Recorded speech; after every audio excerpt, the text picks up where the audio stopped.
project for women craft in Kendrapada, Odisha. Given the long name of the project, we also refer to it as the Sankalp Kendrapada project. Now, this particular project falls under the Ministry of Skill Development and Entrepreneurship, Government of India, under the Sankalp scheme, which is a World Bank funded scheme. This is a pilot under the national mandate where the center, the state and the district are working together. So it's a pilot under the tri-party format. So MSD at the central level, the State Institute for Development of Arts and Crafts under the Handlooms, Textiles and Handicrafts Department, Government of Odisha at the state level, and the District Skills Committee at the district level.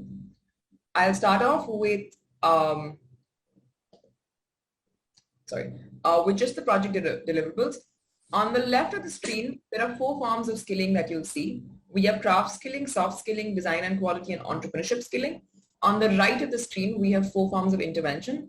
We have infrastructure, marketing, technology, and exposure. Now, these 8 parameters were actually developed and formed for this particular project. I will be running you through all of them. To start off, we actually did a very comprehensive baseline survey with the Xavier Institute of Management in Bhubaneswar to better understand what the on-ground pre-starting benchmarks were, and as per our interventions, where did we want to be, right? So we have a stakeholder group of 3,128 female artisans, and we are working with a particular natural fiber called golden grass, which is indigenous to Odisha. Now, in the craft skilling, we did a skill level division so that we could target the artisans accurately. So we have 3 different skill levels, of which the advanced and the intermediate are already complete. Basic is ongoing, and our next batch is actually going to start in this particular month. These are just a few pictures for you to better understand what we've done actually pre-craft skilling. So on the top left, we did a master craftsperson certification. So we felt it was better that the trainers who would actually do the skilling would come from within the community, because then they will end up being leaders in the future as well. So on the top left, we have master craftsmen testing. So this is all the artisans who went through the test, and we actually managed to get about 35 master crafts people out of this particular test. Below that, we have training of the trainers at the advanced level. On the top right, we have training at the intermediate level. And then we also brought in chemical-free, azo-free dyeing, which is great for the international market at the advanced level of skilling. This is what the products actually looked like before the project started. So this is what golden grass actually looks like and golden grass products look like. I'm going to take you through what happened after we finished craft skilling. This is the advanced level output, which is on the left. We've done a considerable amount of fusion, and we've also divided our products very smartly, and I'll let you know how we've done it in the next slides. This is the intermediate level output. So you'll notice that we have fusion with other local crafts like ikat, terracotta, dhokra, just so that, different communities can work together. Basic craft skilling, we actually focused on non-design verticals, so that the core and the base of the craftsman will be very strong. So we focused on shapes and different sizes and standardization. So if you notice that there's an artisan in the middle who's measuring a particular product, there's also a tiny kit lying at the bottom. We've actually provided a kit to every single artisan with the basic tools that are required. A measuring tape was never used, but it's now a very common practice because of the project. Design and quality skilling is the next skilling that we had, and this was actually focused on standardization and quality, efficiency, increasing of efficiency, etc. So Kadam was onboarded as our partner, which is a very, very good organization, which has been working on natural fiber for a while now. It was a fair tender public process, and they have been executing a lot of our work. So they've done very, very strict market-driven research to help develop products. And they are the ones who also helped us with the execution of the advanced level of skilling. This is just, again, a few pictures of the kind of output, and they did a very interesting skill test to select their trainer. So out of our 30 odd masterclass people, they did a further skill test to better understand who were the top 10. And that skill test was not just basis the actual skill of weaving, but it was a mixture of leadership, communication, and a lot of other things.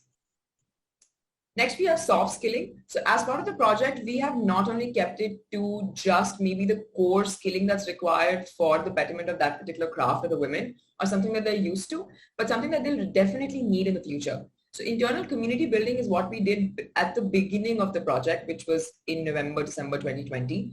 where we actually ended up spreading the word amongst the artisans that they need to come and join this project, right? And then we broke it down into two phases because we knew that we wanted to do another round of community building towards the middle of the project. And for this, we used a different tactic because in the first round, we did a lot of gram panchayat visits and, enumerators who were already existing on ground.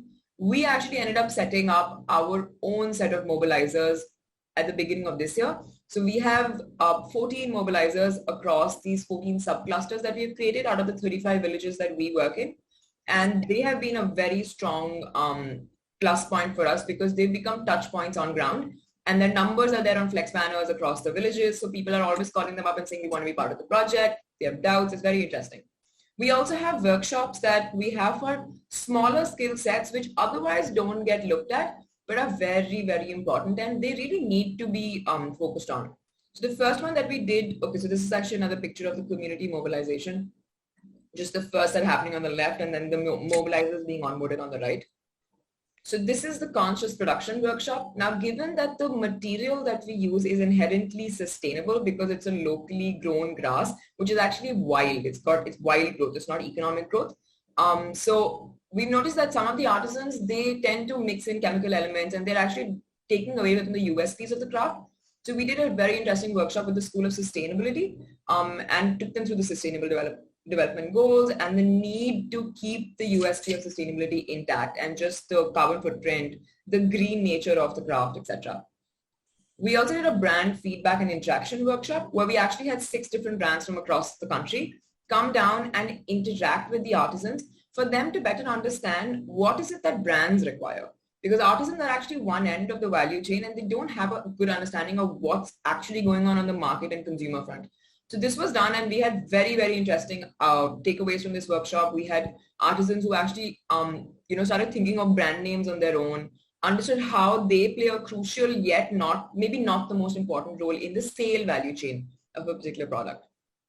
This was, I think, a turning point for us because the financial understanding workshop, especially for women, because we work entirely with women, was very, very important because even if you were giving women wage loss for the training that they've attended, through direct bank transfer. That means the money goes directly into their banks.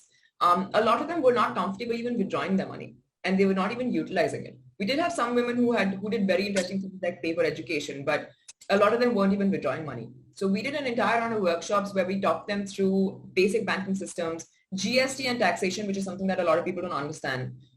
Also, UPI, because UPI is the current mode of payment. And the necessity of saving, how there's a difference between FD and saving at home. So things like that was very, very interesting. Okay, marketing intervention. So we're done with the skilling forms. Now, marketing intervention is something which we broke down very strategically at our end. The first part was actually development of a particular brand, which we'll take you through ahead. Then we also have exhibitions and meets. So we've already completed our first large exhibition and first large buyer seller meet. And this is so that the market can start seeing the products. And then there's also GI application. So the Orissa Golden Grass GI application has already been filed and we're waiting for the awarding of the geographical indication. So in the marketing intervention part, the innovation that we've done actually is that we did not focus on marketing later in the project. We thought of it from the beginning. So the designs that we developed in the project were market driven from the start of the project. We've also had a very strong focus on brand development. So we brought on a partner to actually help us develop a brand and run it for us. And we're right now transitioning the brand from being run by the partner to be run internally by the government. And then we're going to be handing it over to the artisans and we're going to be hand holding them through it. First, and then lastly, if you notice the last line, we actually have how we've broken the product down. So we have artisan to consumer as one segment. We have artisan to e-commerce as another segment. And then we have artisan to business as another segment. So we've developed about 400 plus designs under the project, and they have been categorized across these 3 segments because each one has a different requirement.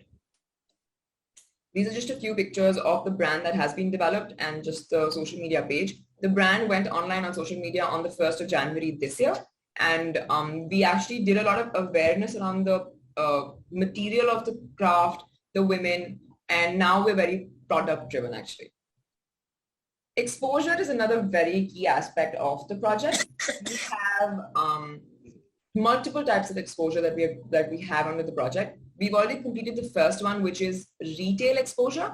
So we actually took 1,000 artisans who did the intermediate level of skilling to understand permanent retail. So actually like a Delhi Haat setup in a Sorry for interruption, ma'am. Sorry. Ma'am, can you please conclude your presentation in? So I just have 2 slides left. Sure. And so yeah, they went through different forms of retail, and we actually have our next exposure visit scheduled in September, which is to neighboring craft clusters and production hubs. Just a few pictures of the actual exposure visit that went down. This was the Bangalore one that happened just in July. This was the buyer-seller meeting. We've actually managed to convert buyers out of this. So we have 2 big retailers who've gotten back to us for orders. Technology, a very, very crucial factor. So in the value chain, but pre-weaving value chain, we have IIT Kanpur that's coming to do custom machinery to help increase the efficiency of the raw material. And they're actually now developing the prototypes as we speak. This is just a few pictures of their visit. Evaluation. So we actually have IIM Sambalpur as our third-party evaluator. As we are doing the project, they're constantly evaluating and they're letting us know whether we can improve at some point or just do something better. And they're constantly giving us feedback, which is very great because they keep putting us back to the baseline survey that we originally did. Just a few pictures of the professors on ground. We have a common facility center that we've already developed under the project. And this is where all the machinery, we're also going to be developing raw material bank that's coming in. Right now, our raw material is getting harvested. This is just the slide that we started off with. So everything in green is more or less 90% done. Things that are in blue are about maybe 70 to 90% in the middle. And this is just to help you understand where we stand in the project right now. The project is scheduled to get over in the next 3 months as per the 2-year timeline that we had originally. Thank you. May I stop screen share? Okay. Yeah, please.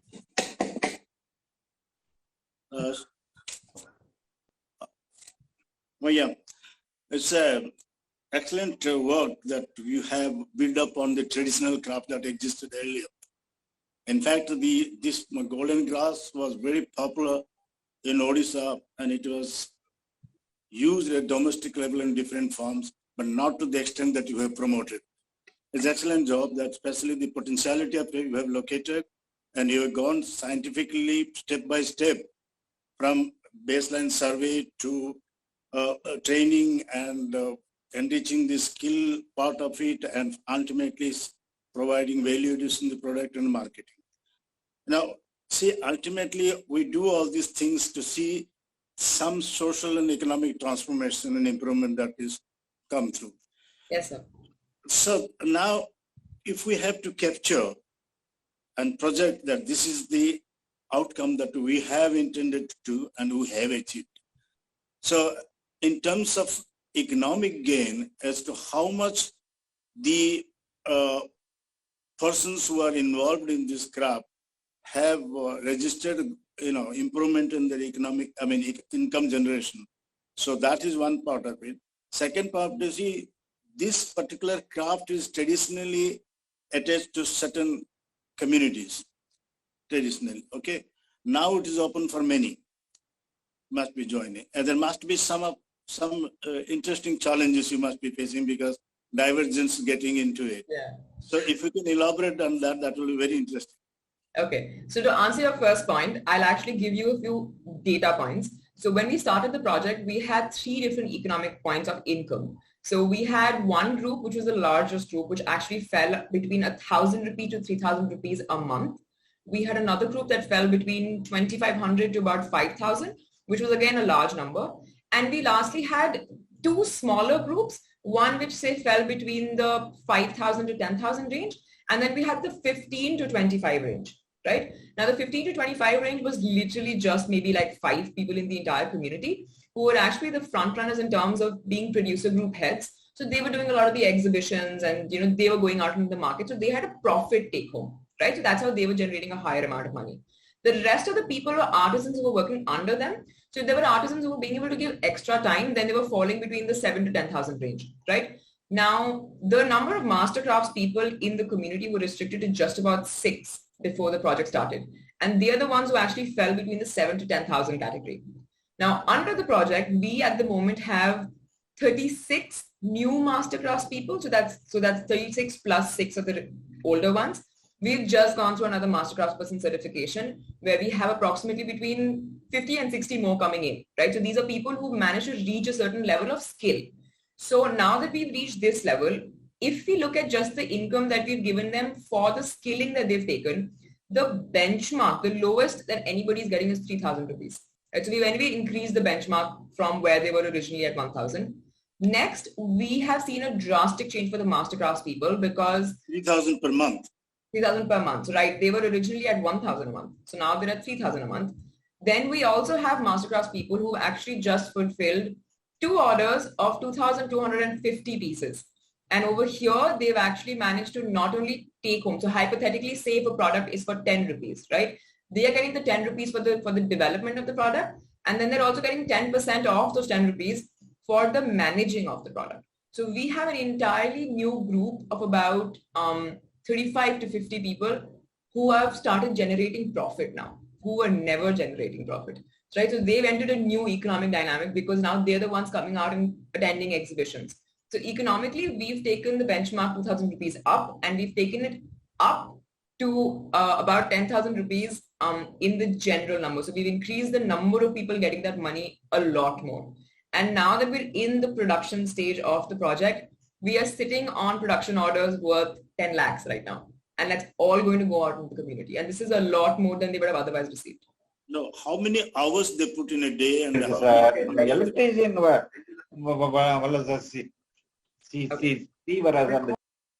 So on an average, okay, these are also women, right? So they are very used to doing ghar ka kaam and then coming out and doing work for the craft.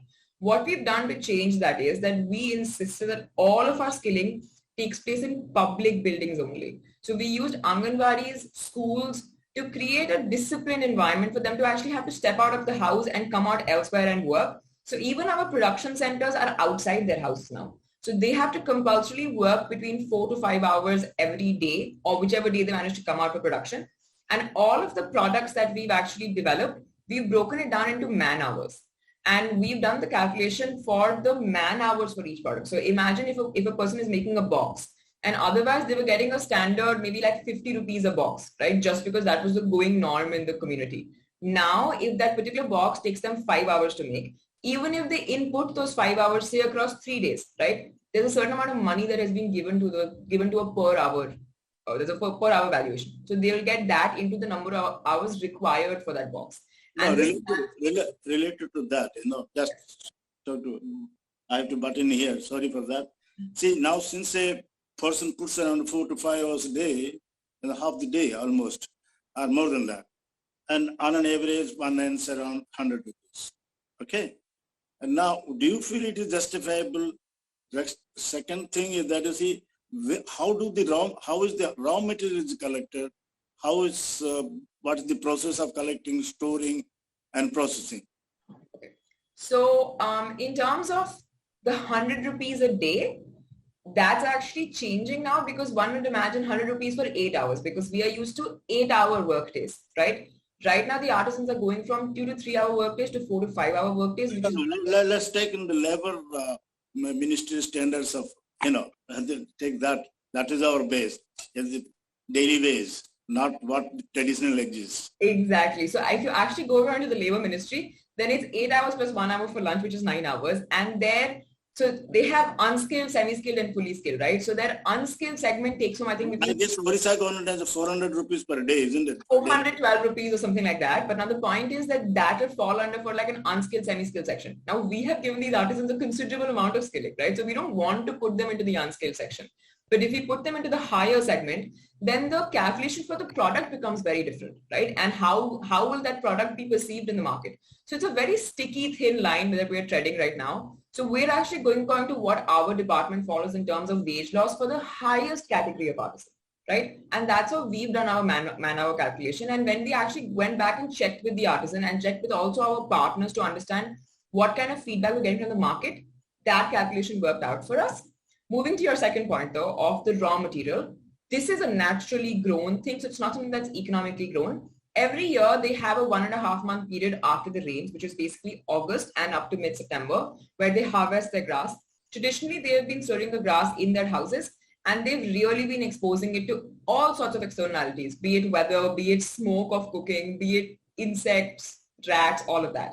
So we are developing a raw material bank in the common facility center that we've actually put together. We have taken out 5 public tenders right now across 5 different districts of Orissa to actually harvest the quantity of grass that we require for this particular year, because we've really taken the quantity of grass, maybe like 30x what it usually used to be. And that grass is going to be stored in the raw material bank. We're working with IIT Kanpur to actually come up with a standard operating procedure for the storage of the grass. They're actually also providing us with the shade card, because this grass is naturally dyed in the sunlight, right? Now, because of that, just shades of the grass vary. They're actually working considerably on this pre-weeding, which is the harvest processing segment.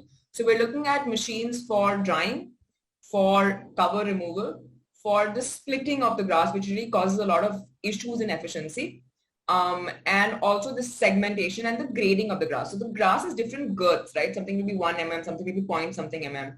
So how you variate it so that the products are more standardized. So we're working on all of this on the raw material side.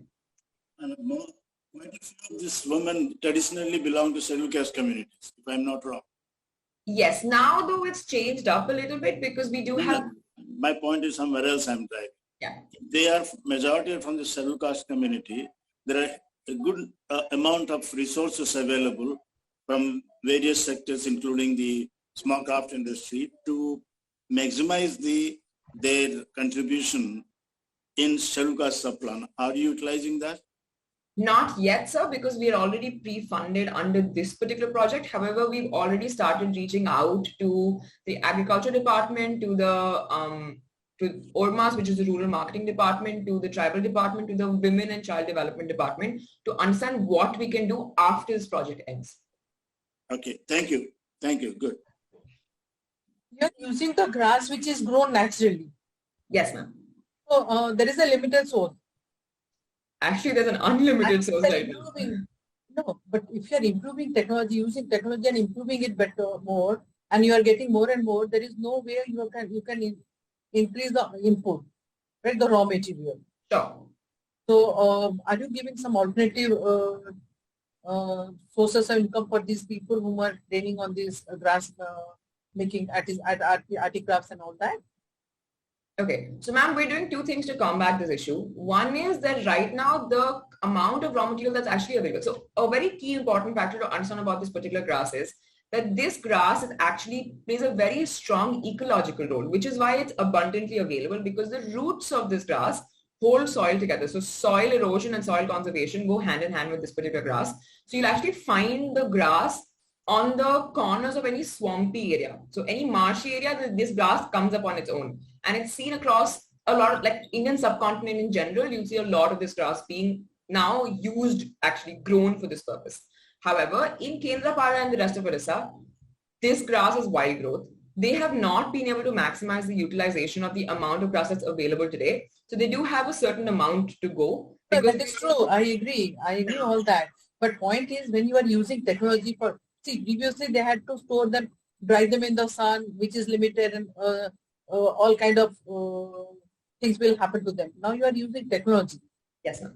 To store them, to grade them, to trash them, to cut them into pieces, all these things. So you are efficiently using the grass. Okay, and as you grow in size, like more and more, now you have got only 14 clusters. Your plan must be for including more. Once you do that, the limited source will be exhausted. So are you having some other source of, like, crafts can be done with so many other raw materials? Are you also looking for those alternative sources of raw material? Yes, ma'am. So we actually have 2 other alternative grass sources that are also very similar that we're looking at. We've already, in the fusion section of the craft, have actually already tried fusing one of the alternate natural materials with this particular grass to see 2 things. One, it might be able to reduce the price, because certain grasses are lower cost, certain grasses are higher cost, and it'll also obviously make it look very different. So we've done not only other natural fiber infusion, but we've also done other craft infusion. So we've done dhokra, terracotta. That is more, it's more commendable, because then people will get a lot of varieties. Yes. also I feel like, ma'am, different No more communities questions. can work Yeah, together. no, so you explained it nicely. Thank you.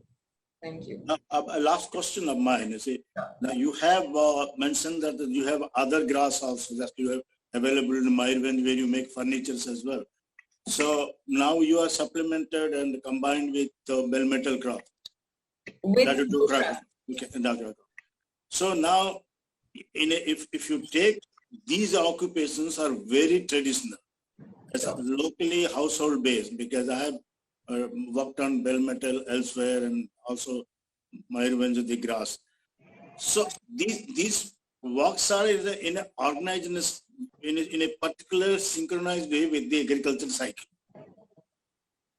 Okay. Now when an agronomy economy blends with this, then agronomy economy or agronomy input in terms of time is required more. Only in the sparing time they devote for these activities. How do you manage this demand from the agricultural side at the household level and your endeavor to demanding some extra input from the same people? Sir, fortunately or unfortunately, agriculture is cyclical in nature. So, and given that this particular craft is women dominated, the men go out and do a considerable amount of the agricultural work. However, the women do supplement a lot of their work, right? So in the periods that we know that they're going to be given a certain amount of time to agriculture, we do plan our year out accordingly. So for example, usually in the lean periods, right, when they're able to give less time, they tend to not do any work. They just put it on the backbone and say, we'll come back to it a couple of months later. What we do is that we actually do a lot of design development at that point of time, but that does not require intense amount of work. But that's exactly the strength of your program. Because when agriculturally lean period that you put this very available human resource to in another alternative, productive way. Thank you. Good. Thank you, sir.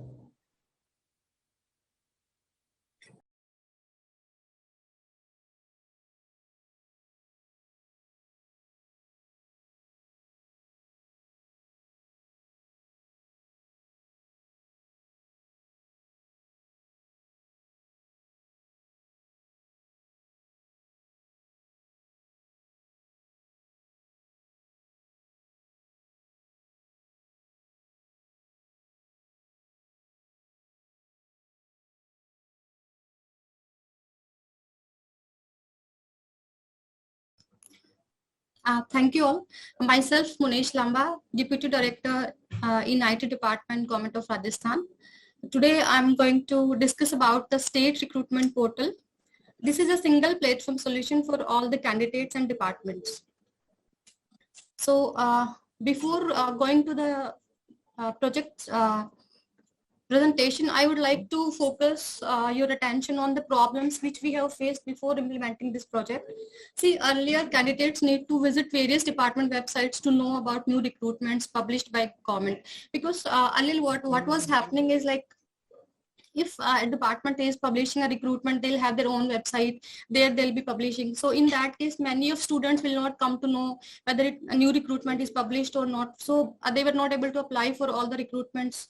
And moreover, even though they, let's say they have aware like where they have to apply, then again they have to remember their application details, like whatever login credentials they were using for that recruitment portal, and their application details, like what is the application number and other stuff. So they have to remember, remember each and every details of that recruitment where they have applied. And moreover, again they have to fill the same information again and again. So for recruitment A, they have filled all the qualification details and the personal details. Again, another recruitment is published, like recruitment 2.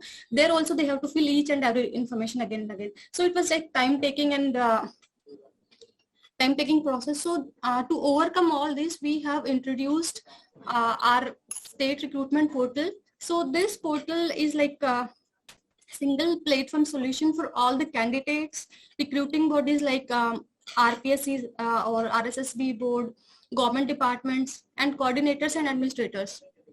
This portal is seamlessly integrated with single sign-on. Single sign-on is a like single sign-on application where all the government applications, all the government like yeah, all the government applications are available under single portal only. And this is integrated with e-Mitra. E-Mitra is like where candidate can go. These are like centers, internet centers where candidate can go and ask them to fill their application form. Even though they do not, if they do not have online payment method, they can ask them to pay their fees online. They can give the cash to the e-Mitra candidate persons and they can fill their form on behalf of the candidate. And again, this is integrated with Jan Aadhaar. Jan Aadhaar is like a family card where each individual is identified with unique member ID in that card, and also integrated with Aadhaar and document verification engine. Document verification engine here, what we do with this is like, let's say if some candidate has 10th details, 10th mark sheet they want to integrate here. So what they can do, they can enter their roll number, year of passing, and the stream, let's say in 10th science or arts, and they, once they enter all these details, their data will be automatically fetched from the portal. Like if it is a CBSE, it will be from DigiLocker or RBS, wherever is the data is available, we'll fetch the data, and that will be in non-editable form. So this will be like auto-verified data we will be getting in our portal. So departments don't have to verify again this data. This is a sequential flow, like how this portal works. So first of all, let's say a department publishes a notification for a recruitment, then that comes to us. We configure the requirement of that recruitment. Let's say like, how many fields will be there, what will be the information that has to be filled by the candidate. So we just configure it. There is no need to develop each and every time this new application. And now once it is configured, it is made live. And whenever any candidate log into our recruitment portal, they get the notification and they can also apply there. So to apply there, what they have to do is first, if let's say any candidate is coming first time to our system, they have to register themselves. That is called one-time registration process, OTR, we call that.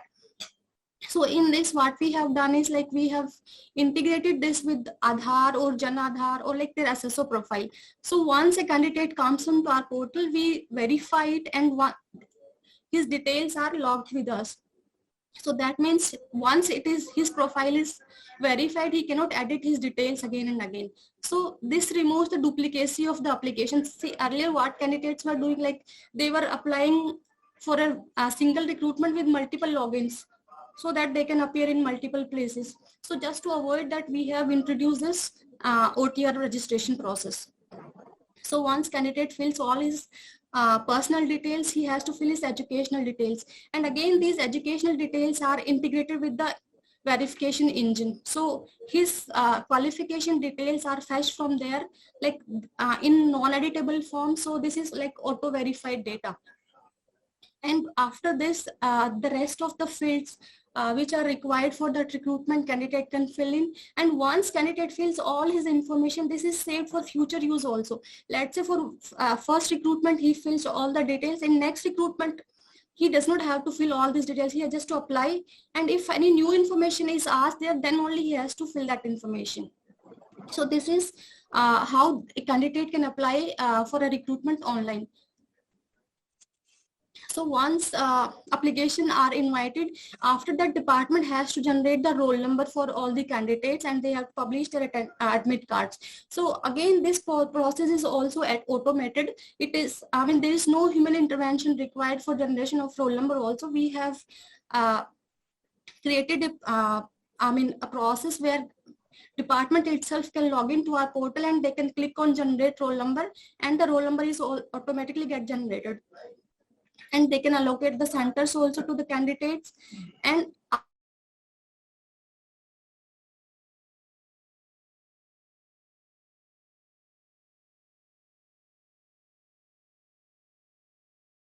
their admit cards. And moreover, again, we are sending SMS or email also to the candidates to notify like these admit cards are available now, you can download. And currently we are in process of integrating this admit card with WhatsApp also, and maybe next week we'll be making it live. So this is how once a candidate applies, his admit card is made live. And let's say once candidate goes for an examination and they found there are some objections in few questions. So for that also we have an a form called objection form where candidates can apply objections for any questions or answers which they have got in their exams. And this is all done through this portal. And once everything is done, a department can publish the result also on this portal. So candidate can log into their, they can log in and they can find the results in the portal itself. So this is the overall flow of our system. This is just a screenshot of the portal, like under SSO, how it is shown there. And these are the other few features of this recruitment portal. Like this is a single web application for all recruitments of Rajasthan government. There are no multiple portals where candidate has to look for various recruitments. Now candidate can apply through single sign-on on this portal, and one-time registration process, as I have told earlier. This is done just to remove the duplicacy of the candidates, and this can be done through their Aadhaar, Jan Aadhaar or SSO profile. Here we fetch few details, like let's say candidate enters his Aadhaar number, then we get his name, his DOB, his father's name and gender. So these parameters we get it from Aadhaar, and these are in non-editable form. Let's say if some candidates say ki, their details are not correct, then they have to go and update in Aadhaar only. It is not allowed in our portal, so that it like data will be in sync with their original documents. And all the data, all the applications which are being applied here their data is saved for future usage as well. And all the educational details are integrated with DigiLocker and other educational institutes APIs to verify their educational data. And we do send SMS and emails to candidates. And now we have introduced the WhatsApp feature also, which is going to be live in by next week. And we have all the automated system for roll number generation, center allocation without any human intervention. And yeah, basically admit card, print application form, admit card print, all these facilities are available on our portal. And moreover, sorry for interruption, ma'am. Yeah. Can you please conclude your presentation in 2 minutes? Yeah, sure. So with this portal, what are the benefits the departments have been getting by this portal are like, earlier they used to get there was like a lot of time taken to process a recruitment to make it live, but now it is like within few days we can make a recruitment live, because there is no need of making any development changes there. This is a configurable application, and all the process is automated, so there is no human intervention, and which is like nobody can make any changes, or like they cannot allocate roll number or any exam center to a specific candidates. So it avoids all those kind of issues also. And we do have the document verification integration, because that was also a time-taking process earlier. And candidates, like they can apply for any recruitment 24/7, because it is online. They can sit at home and they can apply. And even if candidates who does not have the facility to apply for applications online, they can go to an e-Mitra centers and they can get it done from them. The technologies which we have used is like we are using Exadata, and our application server is also Exalogic here, and the coding is done in Java. I'll just focus on major recruitments. What we have done till date is like recently we have done a recruitment of forester and forest guard, where we have got 22 lakhs, more than 22 lakhs applications. And likewise in constable recruitment 2021, we got like more than 18 lakh applications. And likewise we are having like, so this portal is able to handle a lot of loads and without any interventions of any issues here. And I can say statistics, like this portal was made live in 16, and till date we have handled more than 155 applications through 155 recruitments, and application count is like around 2.5 crores. These are the few statistics which we have received each year. And the major departments which we have served are like Rajasthan Public Service Commission and Rajasthan Subordinate and Ministerial Service Selection Board, Police Department, Home Guard Department, Technical Universities, Educational Department, Panchayati Raj Department, and many more. Upcoming features which we are focusing is like, one is integration with chatbot, and real-time photo capturing of candidates also we are planning now. That's it. Thank you so much. Thank you. You know, this Rajasthan recruitment portal which you have put forth, and I think there are other states also doing a similar job. Sir. And if you are aware of such states that they're doing a similar job, how do you put yourself as a distinct, having distinct approach than the other? So there is nothing much to us, but this is a very good package. So it reduces your administrative hassles and the aspirant applicants hassles as well. So it's a good application of digital portal. So Thank you, sir. Sir, the distinction, the distinct features which we are having from other states are like this. One thing is like one-time registration process, which we have recently introduced. Here, see, earlier candidates were coming through multiple emails. They can have multiple emails and they can apply for a single recruitment from multiple emails. But now what we have done is we have integrated this with our Aadhaar or Janadhar or SSO profile, so that once they have freezed their profile, and to do that we do send OTP also. Like once it is done, they cannot create another profile and the duplicacy is removed. Earlier this was a big challenge for us, because candidates, what they were doing, like they were applying 4, 5, 6 forms and they were trying to create dummy candidates, and so that was the big challenge here. And another problem was like document verification was also a big challenge. So recently we have introduced this integration with DigiLocker and other APIs which are available correctly. So 10th and 12th we have integrated, and we are working on with other degree colleges and other universities also as well. Okay, man. Suppose an applicant puts his application once and he cannot alter it. Sir, he cannot apply for a single recruitment multiple times. Suppose I am an applicant. All right. Today I have a just 12th class qualification. Sir. And after a year or so, I will like acquire a degree in some subject or the other.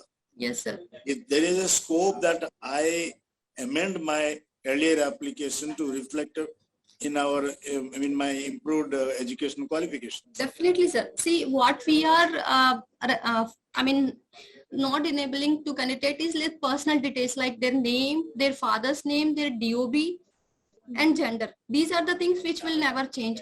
On the part of education, what we are doing is definitely we have a scope of adding more education. So they can come and they can add anytime. There is a facility to do that, sir. No, but the other thing which you said that you are distinct from other states, the reasons you give, I think most of the states do as what you do. So anyway, just let ma'am put the specific questions because Thank you, sir. Thank you so much, sir, for your feedback. Well, you have taken full advantage of digitalization, that is for sure. But then the question then comes is, you have made a lot of assumptions.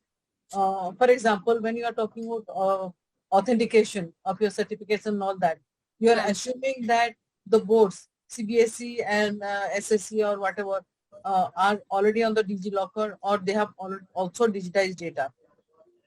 I don't know, because till I last knew they probably have done it for 20 years or something like that. Beyond that, it is not. Yes, ma'am. So this is one assumption you have made, which maybe there will be candidates whose data is not digitized. Ma'am, actually what we are doing is... Let me put my question. Sure, ma'am. Sure. So same question. So similarly, the states, like I could have passed my graduation, done my graduation some state, and post-graduation some other state, maybe some other degree, some other state, and all the data is not with you. So authentication cannot happen digitally for them. So you have to do physical verification of those documents. That is one question. Yes, ma'am. Yes, ma'am. All right, you can answer this. Ma'am, regarding physical education, I do agree that, physical verification, I do agree that we do not have all the data digitized. Right. See, what we are doing is... Basically, I understand that. So yes, it is the partial implementation for no fault of yours, because the other side hasn't done it. Yes, ma'am. See, ma'am, You can do nothing about it. You can do yes, nothing about it. yes, You have ma'am. to be physically verified. This is one question. Okay, next question. Ma'am, This is your put. yeah, ma'am, I just want to add on that one more thing is like, let's say we are doing physical verification also. So that is also done through our portal only. So we are saving the verification details of a candidate to their profile. Let's say for one recruitment, they have been in merit, and but in final selection, their name was not in the list. So at least the data is verified. So let's say if they are selected in some other recruitment, their details which are verified physically are available on the portal and can be utilized in the next recruitment where department does not has to do the verification. So you are carrying forward the data. That's all right. Yes, ma'am. Yes, so ma'am. that portion is over. Now Yes. my next question is, after doing this, have you dispensed with gazette notification or publishing on the newspapers? Yes, the ma'am. advertisement? Yes, ma'am. Every advertisement is published in the newspaper. So you are not dispensing with that. That physical publishing is still there, right? Yeah, yes, ma'am. And both ways it is done. In paper also they do publish, but that is a short advertisement which is to be made available to public so that they'll be aware.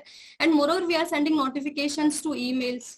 And now we are planning to introduce our WhatsApp feature also, where we can send who are registered with us. Emails to whom? Who are registered to our portal, ma'am, because see, candidates, like let's say if they apply for a recruitment A, most probably they'll apply for recruitment B also, because where their education is matching, like graduation. But again, that is an assumption, no? Yeah, ma'am. Definitely we cannot serve 100%. I may have applied for a certain post, but for a similar post in a different department, I may not be interested, even if my education qualification matches, right? Yes, ma'am. So you are kind of sending spam mails. If I'm not interested and you're still sending mails, it's kind of a spam mail, right? So sometimes, over automation is not good. That's what I'm trying to point out. Okay, thank you. Then comes my third question, that when we are talking about making everything the single sign-on and single time registration and all that, you are saying that you are weeding it out by duplication. You are weeding out by saying whether it is an Aadhaar or a Janadhar or something. Have you integrated your Janadhar and Aadhaar of the whole lot of people in the country? Because half the people outside Rajasthan do not have Janadhar. Definitely, ma'am. So suppose I log in with Janadhar today, and tomorrow I want to make a second application for the same job. I do it using my Aadhaar, and your integration is not complete, so you cannot really check it. Ma'am, actually what we are doing, that integration with Aadhaar or Janadhar, that is done at the profile level only. So once, let's say if a candidate who does not belong to Rajasthan, he is having Aadhaar number, so he can integrate it with Aadhaar. So his basic details like his name, father's name, that will be fetched from Aadhaar and that will be saved in our profile, his profile in our portal. And let's say if candidate, he is not having Aadhaar, he is not having Janadhar, but he'll have to log into SSO and from there only he can access our application. So those SSO details which he is writing, that we can. So you are not getting it. If it is, if I have done, I'm a candidate from Rajasthan, I have gone applied to SSO and I have given my Janadhar. Okay. Then I do not log into that. I create another SSO or whatever. Log into the system, give my Aadhaar. How will you combine the two? I mean, or without the duplicate? Ma'am, here we can check with Aadhaar also. That facility also we have done. See, this is also done by candidates, like they create another profile and they try to log in with some other place.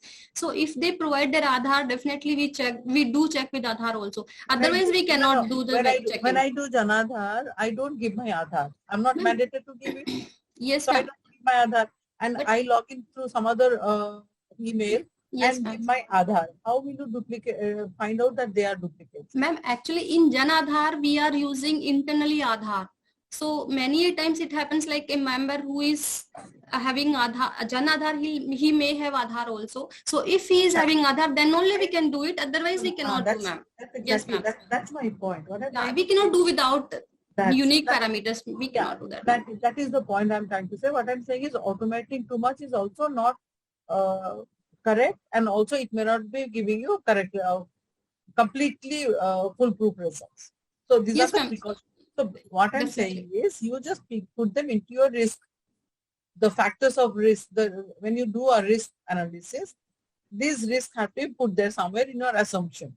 Definitely. I'm not saying they are wrong. What I'm saying is that there are also risk factors. Yes, ma'am. Yes. And you have to acknowledge them. Yes, ma'am. Definitely. Definitely. Thank you. Thank you. Thank you so much, ma'am, for your feedback. Thank you, ma'am.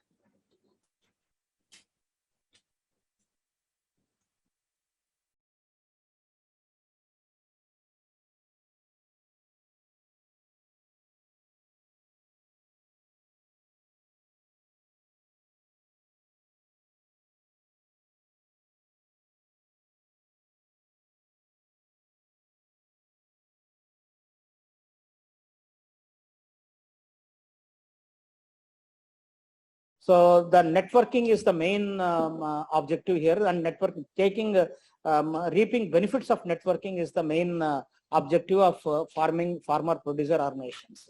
And these farmer producer organizations, whether it is for the value addition is, whether it is for inputs, whether it is for training, technology, and then market linkages. So all these are areas wherein the networking helps. Next slide. SERP, under the auspice of NRLM, we had gone ahead and created 168. We had formed 168 NRLMs. We had formed 168 FPOs in the year 2020. And these are the FPOs are cutting across agriculture, horticulture, some livestock FPOs, some FPOs exclusively for taking care of fisheries needs were formed. And these the groups, the farmer producer groups are 36,000 groups were formed into, were federated into 168 FPOs. And the number of Kisans that were covered are 3,12,000. And this FPO was formed in various crop-wise, whether it is cotton FPOs, chili FPOs, and millet FPOs are recently being formed. And this last year and this year, we are having a target of 178 FPO formation, and we have identified many and getting registered them under Societies Act. And these 168 FPOs which are formed into NRLM were also given the grant that was given by NRLM to all these FPOs. A grant of 10 lakh was given per FPO, and this was used by many FPOs for many a benefit were reaped by these FPOs, and there have been many success stories of these FPOs. Next. So Mirchi online marketing was done through chili FPOs were formed, especially in Guntur district, Prakasham, Kurnool district, and then we had one of our partners, Kalgudi, and we they developed an app wherein some services were given on what kind of inputs to be used, from the stage of the beginning of the chili, from the plantation to the output whenever chili is, cut. So all this plucked. So all these inputs were given by these MOU partners to all these FPO farmers, and also marketing was done by arranging buyer-seller meet, and in fact more than 5,000 tons has been marketed by these FPOs. So 6 FPOs in Guntur district, they had these benefits last year. Next. And then promotion of shade nets and greenhouses was also done in some of the districts of Kurnool, Chittoor, Anantapur, and Prakasham. And these FPOs were, we had again entered into an MOU with Mahindra, Top, and Kheti for establishment of greenhouse and shade nets. And we have identified about 10,050 farmers. But till now we have grounded 20, and under process we are having 250, but the target is 1,000 shade nets. So these will help cultivation, protected cultivation, and various kinds of vegetables can be cultivated in these shade nets. Next. So cashew processing and marketing interventions were taken up in, especially in ANC areas, in Rampachodavaram area, in ANC areas of Pader. So we had gone ahead with this cashew processing and marketing interventions. So FPOs, exclusive FPOs of cashew FPO was were formed in these areas. So 3 success stories were there: Golugonda, Madugula, and Nathavaram FPOs of Cashew, wherein we provided them farmers digital weighing scales were provided, and the main motto of FPOs is to make these farmers get good market price, which was achieved, and they got a very good market price. Almost 2,500 tons of raw cashew nut was marketed this season, and all these farmers got a better rate. And one FPO, Gangavaram Cashew Processing Unit, we had a new we had a partner there, a social enterprise organization by name Tanager. They came and they said this cashew apple was being wasted by these farmers. So they they brought machinery and installed at one of the places in this Gangavaram area, and wherein this soda and syrup was made from cashew apple, and these were marketed, and especially they had buyers in Delhi also, Walmart and Cargill. So they had tie-up with these people, and so this soda from cashew apple and syrup from cashew apple was marketed by them. So this was another success story. Next.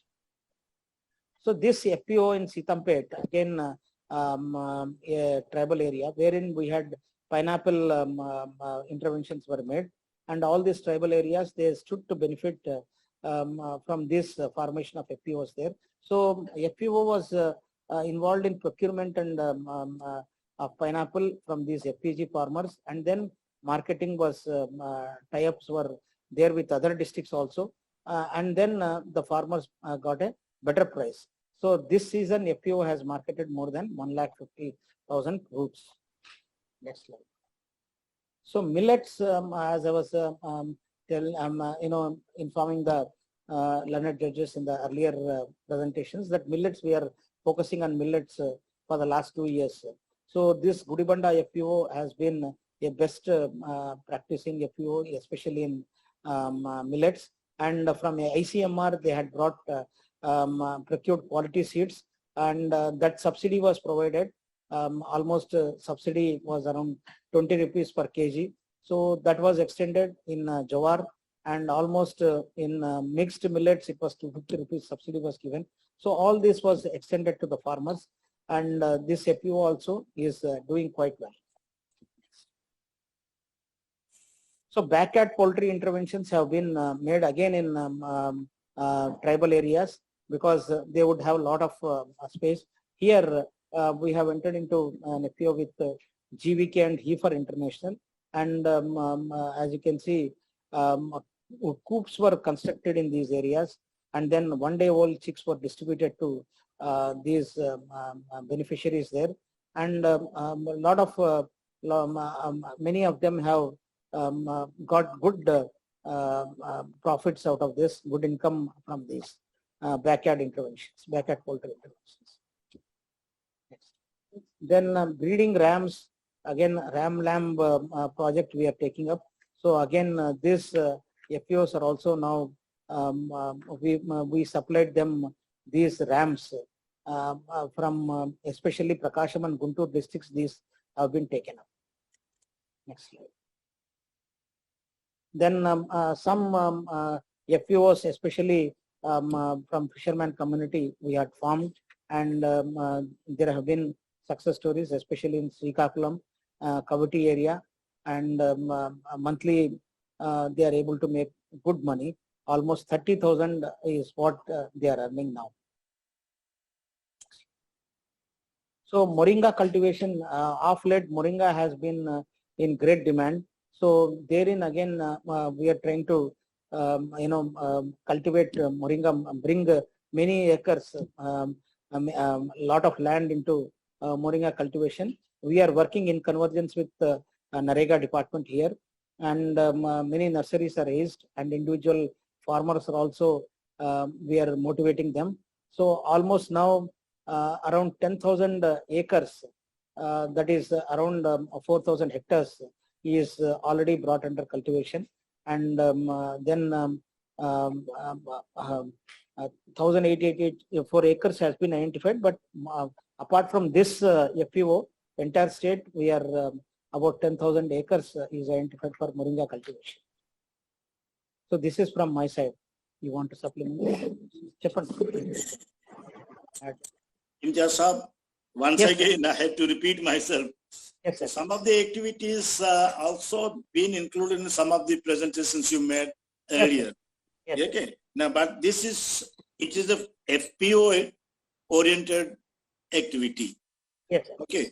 So now some of the things I really appreciate, like this Moringa cultivation, fishermen who are not farmers but have included in this, but also ram farming and many other things, critical areas that had a great traditional economic base for the people have been dying out because of lack of required adequate support and encouragement and handhold. But that through the FPO, you are providing all-round ensured support so that the activity they take up, be it fishermen, be it ram, or be it Moringa cultivation, that yields outcome in terms of the production vis-a-vis income generation. Yes. But this is a good thing. But should you not think, sir, this also becomes a robust, more comprehensive scheme to include many things are thinly, dispersed here and there, and also can think that with Andhra Pradesh can take, spearhead on this matter and see that such a scheme that you have really devised very well has the potentially of taking across many activities across the sectors and provides a real economic and revenue base for the state? Yes, sir. In fact, as you rightly said, sir, pointed out, sir, we have now tried to, we have identified some FPOs wherein this convergence can be done. One is that tomato and onions, and we are trying to farm FPOs because tomato and onions, the farmers who are cultivating these are always subjected to price escalations, changing in this price fluctuations make their life miserable. So we have entered into an MOU with a company called Science for Society, with many graduates from IIT Bombay have formed this society. They have a processing unit in Maharashtra, and they approached us and saying that they would be supplying 1,000 solar drying machines for tomato dryer, or all this tomato or onion can be dried in that. They want to enter into a tie-up with us with these FPOs under a buyback agreement. They will buy all these dried onions or dried tomatoes they would buy, and they would take to their factory and then powder it and make it into tomato ketchup or whatever, and sell it to all these companies, like big companies like Nestle. So this we have now identified about 10 to 15 FPOs in Kurnool and 15 FPOs in Chittoor, who would be where we would be supplying 1,000 dryers to each FPO. Once it crystallizes, because now study is being done by them. This team, their team has visited along with our PDs in Kurnool and Chittoor. So once it is crystallized, maybe in a month's time, we will be deploying these dryers, solar dryers, for making dried up tomatoes or dried up onions, which would be, they are ensuring total buyback. So probably this would ensure good stable income for these farmers. So that is one intervention which we are taking up this in the next 3-4 months we have planned.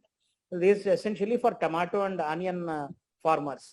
Similarly, what they are saying is that there are many products also they want to buy, like ginger and moringa and all that. So that also we will examine. But to start with, we are going ahead with these two districts, Kurnool and Chittoor, for this dried up tomato and onions. The other aspect that I wanted to share with you, or rather like to know, see, you have a regional variations, like take Cashew.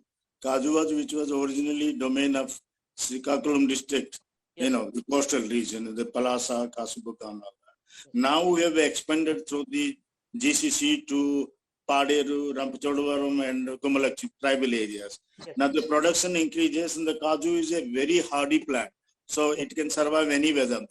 So that production will increase. So that will be also a commercial crop that need to be handled differently from that of tomato.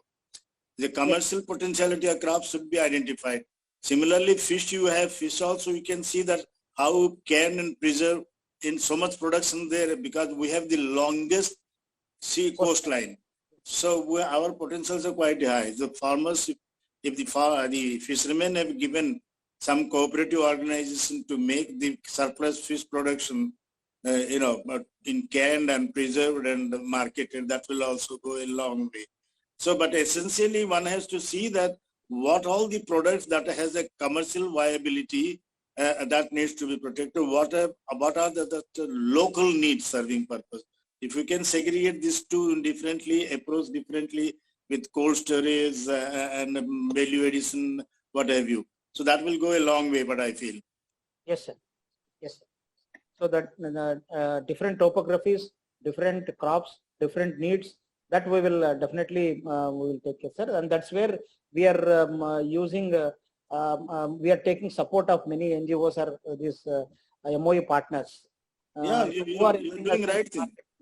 You are doing the right thing, especially Moringa promotion of Moringa plantation is going to help the nutritional, value of the children, especially growing children. One time we have suggested planning commission when I was woman and child, Moringa plant in every Anganwadi because it is tremendous nutritional value. So if it goes a long way, in any case, Andhra Pradesh is known for Moringa consumption. Yes. If it goes in a robust way, it will greatly help in many ways. Thank you. Thank you, sir. Most of the things you said, they're good, but they have been covered in your earlier presentation. So I have no specific question to ask. Thank you.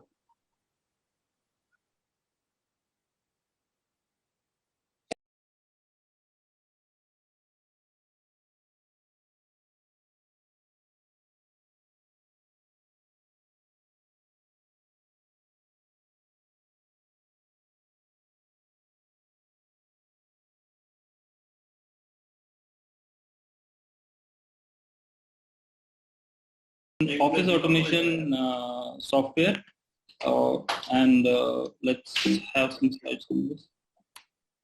So basically, integrated Raj e-office or Rajkaj is an advanced IT platform software for enhancing office productivity and streamlining the internal processes associated in government offices. The software is an web-based enterprise application having common masters and reusable capabilities, making it an electronic and collaborative workplace, which is based in compliance with the normal government procedures. So altogether, it is aimed to bring more efficiency, effectiveness, transparency, and agility in the inter-government and intra-government transactions and processes. The project was initiated in the year January 2016. TCS is the technology partner involved in this. Go Live was on Feb 17, and presently it is in FMS stage. So let's talk of vision. The Honorable CM of State of Rajasthan announced this in a budget announcement, wherein it was emphasized that the papered ecosystem should be moved towards a less paper ecosystem, and ultimately towards an paperless system. So the vision statement includes creation of a smart, intelligent system, which is a one-stop place for all employees for their routine office functions and roles. It should have a personalized dashboard, should be simple, and should be rollable across the state, across the departments, until the last offices which are there in the system. The solution emphasized thought to be accommodating the transformation of existing papered processes. It thought of re-engineering the complex present office procedures into simpler ones, Also, all the office functionings should be available in a integrated single platform, and since most of the processes have different workflows, so configurable workflow should be available for all the processes. That was the solution emphasized, and accordingly Rajkaj came into the picture. It contains a bouquet of modules, which will be in the next slides. We'll see. Reduced drastically the use of papers, and presently we are in a less paper ecosystem. Government accommodation or NOC or leave application, such normal HR processes requires a lot of paperwork, and those are now reduced to minimal. Delegation of work is available in the application. Work reallocation and workflow management is available in the system. All the systems, all the modules are integrated in a single central application. And again, a USP of the system is it automatically generates orders and letters and notes, the templates that are available in the system. Of course, intimation through SMS and email are common features. These are the list of modules which are transitive, or should I say highly transitive presently. The first one is file tracking system, or FTMS. It is mandatory for all departments to use this. It's live since 26 January 2020. Dark tracking system or dark management system is live in all the secretariat offices. Immovable property return or IPR is to be submitted by all the employees of the state to Rajkaj only. And out of the 10 lakh manpower, this year 6.5 lakh users have submitted the IPR through the system. This year, looking onto the problems faced in DPCs, government decided to make the ACR or the APR process also online through Rajkaj, and this year we have received more than 3 lakh ACRs in the system. Leave encashment process is also online in Rajkaj. The cabinet agendas are accepted through this system only.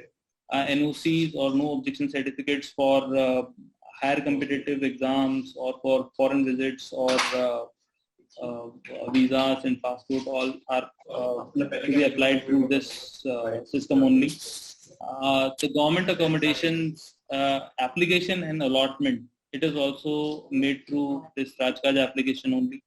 All the employees, currently a total of 9.1 lakh employees are there in the system, and all the employees are in fact in the system.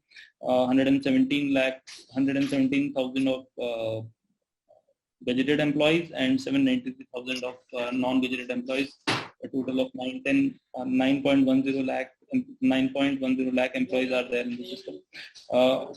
All the organizations are onboarded on the system. A total of 73 admins with 396 organizations and more than 45,000 offices are onboarded in the system. These are the popularly or the more transitive modules available in the system. If we talk of complete bouquet of applications, we have file dark, HTMS, and cabinet management and file management part, employee information, organization management, and PIS and employee management bouquet, government accommodation management and store management and resource management part. And majorly the application is about human resource management and includes ACR, IPR, leave management, transfer request, NOC, telephone to travel, DEP, award management, training management, and other HR processes. So all the HR processes are part of this suite. To access this application, SSO portal of the state is to be used, and it's a strictly a G2G app. No citizen can access it. Using the SSO app, this is to be accessed. This is the glimpse of the application. On the login, we can see the personalized dashboard of the application, wherein you can see the transaction status of all the processes that user is involved into. This is how the PIS or Personal Information System looks like. It contains around 22 nodes containing all the parameters of an employee that are possible in. This is the snapshot of the leave application, showing the balances in application screen. This is the employee service book snapshot that is available in the application. This is the e-file module that is available in the system and presently in use in around 7 different departments. This is the framework diagram of the application. The modules are overlying on a common master accessibility framework and workflow engine. USP of Rajkaj or the key features. The application allows to define groups module-wise, that is application-wise and functionality-wise. The people who are managing a leave can be included in a leave group, and the person who are involving in file and dark management can be included in a file or dark group. Different government processes require different workflows. Let's say in case of a leave, if a simple leave is there, simple leave application is there, then maybe only one person is there in the workflow. If it's a, let's say, extraordinary leave or study leave or a long kind of leave, maybe multiple persons are there in the workflow. Or for that matter, let's consider ACR, the performance appraisal reviews, in which there are reporting, reviewing, accepting, multiple officers are involved in the workflow. So every kind of scenario is covered in the application. In few of the cases, the application or the right to use that module is to be delegated to someone else.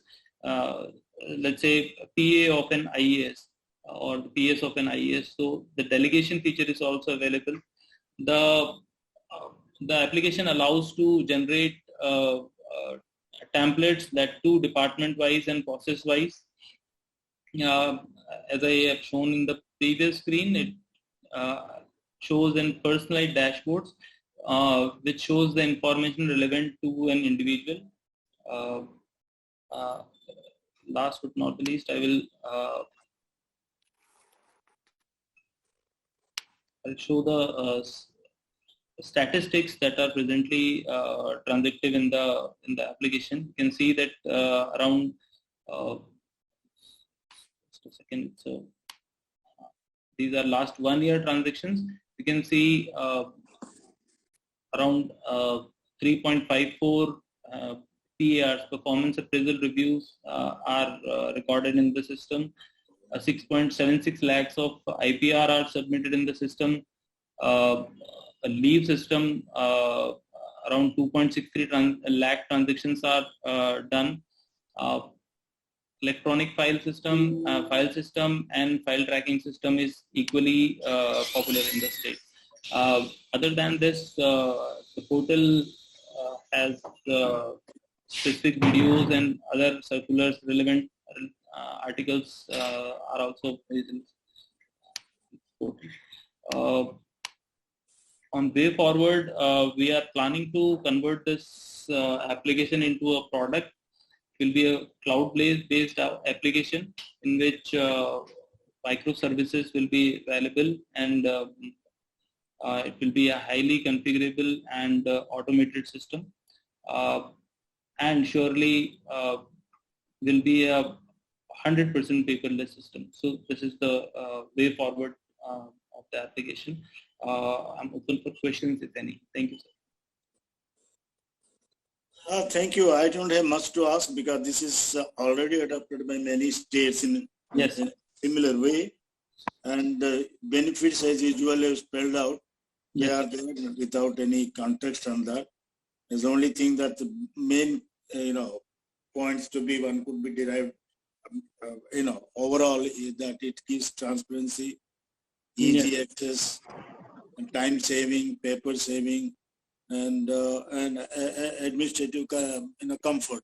So this is all there. I have nothing much to say. Thank you. Thank you, sir.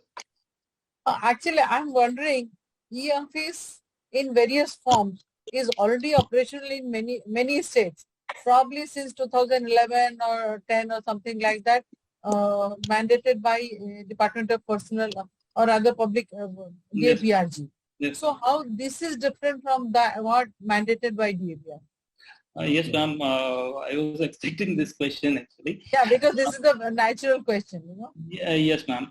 So NIC also has similar applications, in fact, and maybe you can call up Sparrow or NIC's e-office.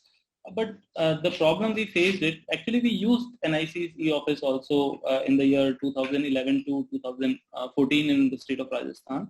The applications that time were working in silos and they were not interconnected. That was the first part. And the second issue, the major issue was that most of the states, in fact, have their own business schools, own procedures. They are normally not strictly based on that Sachivalaya manual, which is on which the NIC's office is based. So the customization need of the state were not handled as per the intention of the state.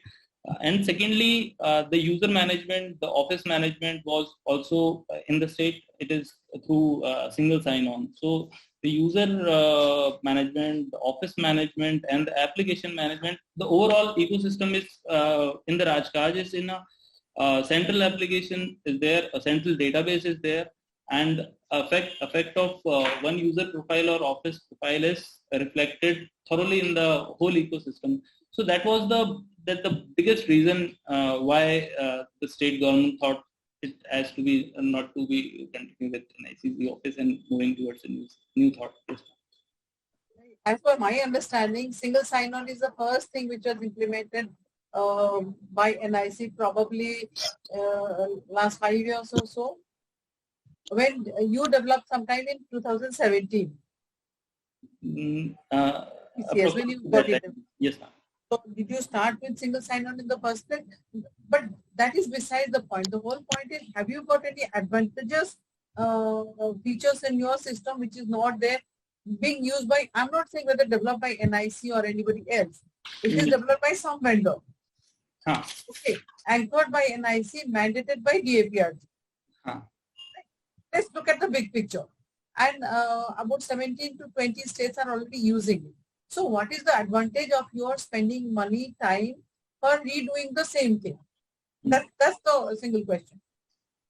Because technically, what you are having, what they are having, what others are having, same. And it is not necessary that every state is using every module. Of course. Depends on the state's requirement. It's a local requirement. Okay. So what is there in Rajkaj which is not there in the e-office implemented by DRPG? I would say this is the DRPG project. Or another CAPSEC, or another say CAPSEC project, Cabinet Secretary. Ma'am, first of all, yes, we do agree that we have a technology partner, a prestigious technology partner, but the thought behind the application is of the state only.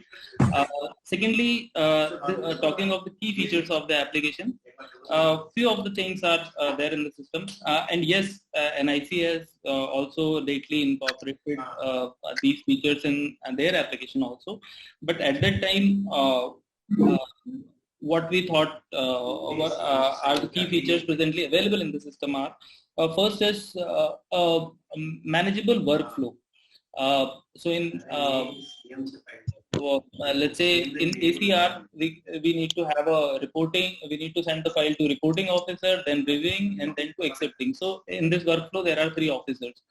In a leave application, we may have a recommending officer and we may have a approving officer. Or in case of a, let's say, IPR, we need not to have any workflow at all. So the customizable workflow is available in the system, which is, I believe, was not present at that time in the NIC's office. Secondly, delegation of power is there in the system.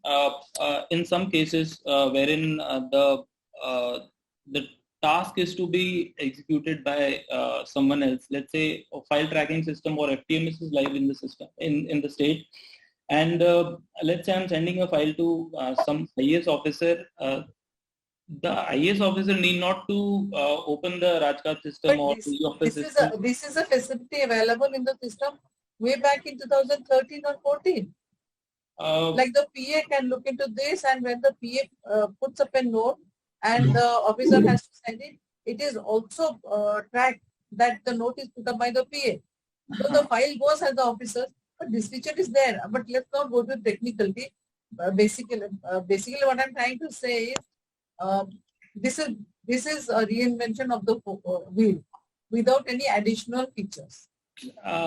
In a way, I mean, that's what my feeling is. I don't know. You may not agree, but that's my observation.